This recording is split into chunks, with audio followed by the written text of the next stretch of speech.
Well then, Europe's going to face a crisis which they have never seen since the Second World War. And this is due to high inflation, a lack of resources as energy, and even materials due to the conflict in Ukraine, the embargoes by the European Union and America as well. The devastating effects on the economy and on Western society itself is not going to be immediate. It's going to be a long, atrocious, painful process. And I think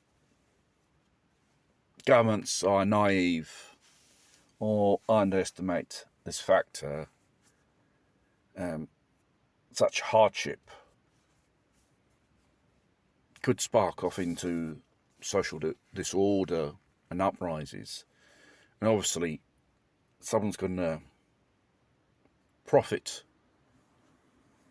of the anger of the mass towards the respective governments in each nation.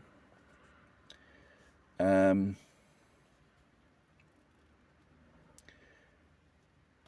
say collapse is coming. There's going to be some type of collapse, but you can only forecast. But you know what will be the situation, the impact. Because this is due to errors and incompetent people in world leaders and politicians. Who creates inflation? Central banks, governments, when they stamp too much money. For example, in the last 2 years, the Federal Reserve have stamped more than $9 trillion of money. And you have to push up interest rates like they did. And only from yesterday, European Bank, the central bank, has pushed up interest rates by 0.75. And this could be the beginning of a series of interest rate rises.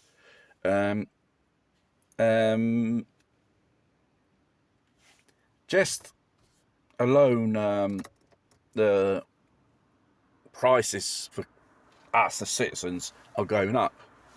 UK energy for citizens 179%, 80% here. This is only the beginning. And it's going to be a very uphill struggle for people to make ends meet. And obviously, businesses will have more overheads to pay to run their activities, and this could lead off to massive layoffs of employees, whatever the dimension of your company is, big or small. This will have a huge impact on them and on society and on us as well, on the consumers and citizens. So we could experience things like the Great Depression of 1929 America. The only difference is there was more solidarity between people, and people had more opportunities to be self-reliant, who had if they had a farm in the countryside or a house, you could have grown your things. Our supply chain and distribution is delicate as well, and cost of fuel rises. It's going to cost a lot more money to transport goods, and therefore there's a possibility we'll see lesser full shelves in the supermarkets and then becoming more empty.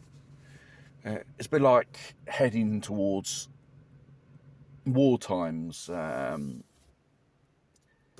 think we're after an extreme point, things are going to be rationed, and this could spark off revolutions like in history had occurred. French Revolution, the peasants against their masters, because when you start taking away the bread from the people, they're going to begin a riot. And you start taking food and the possibility to provide it for yourself from people, it's going to be a very, very difficult situation for us. And obviously this be a good motive to blame the other side to start off a war or seek war. That's another thing we have to be aware about, the danger, because it's going to be a war over resources. Only the strongest survive and the weak will perish.